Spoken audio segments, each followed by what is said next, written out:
গাঙ্গুলি বাড়িতে ঘটে গেল এক মহাপ্রলয়। দীপালির মুখে সব সত্যি শোনার পর আর এক মুহূর্তও শান্ত থাকলেন না দেবীমা।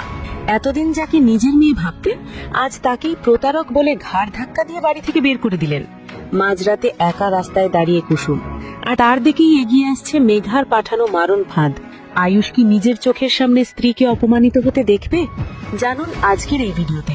বন্ধুরা, এতদিন আমরা যে মুহূর্তটির জন্য অপেক্ষা করছিলাম তা অবশেষে ঘটল, কিন্তু এমন করুণভাবে ঘটবে তা কেউ ভাবেনি। আজকের পর্বে দেখা যায় দীপালি যখন সবার সামনে স্বীকার করে যে কুসুমই আয়ুষের বিবাহিতা স্ত্রী, তখন দেবীমা বা ইন্দ্রাণী দেবী স্তব্ধ হয়ে যান।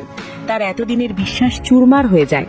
তিনি মনে করেন কুসুম এতদিন ধরে ভালো মানুষই দেখিয়ে তাদের সবার সাথে বিশ্বাসঘাতকতা করেছে। রাগে অগ্নিশর্মা হয়ে দেবীমা কুসুমের হাত ধরে টেনে হিচড়ে সদর দরজার কাছে নিয়ে যান। কুসুম কান্না করতে করতে বলে, দেবীমা, বিশ্বাস করুন, আমি আপনাদের ঠকাইনি, আমি শুধু পরিস্থিতি বাঁচাতে চেয়েছিলাম। কিন্তু দেবীমা কোনো কথা শুনতে নারাজ। তিনি চিৎকার করে বলেন, তোর মতো মিথ্যেবাদী মেয়ের এই বাড়িতে কোনো জায়গা নেই।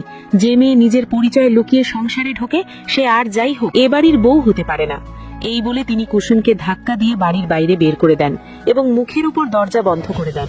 কুসুম বারবার দরজায় ধাক্কা দিতে থাকে, কিন্তু কেউ খোলে না। সবচেয়ে অবাক করা বিষয় হলো আয়ুষের ভূমিকা। সে দাঁড়িয়ে দাঁড়িয়ে সব দেখল, কিন্তু মায়ের কথার উপর একটা কথাও বলল না।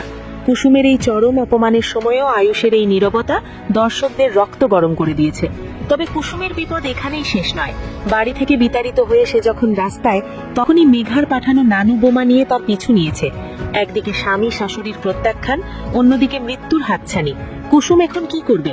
বন্ধুরা, কুসুমের এই চোখের জল কি বৃথা যাবে, নাকি এই অপমানই তাকে ঘুরে দাঁড়াতে সাহায্য করবে?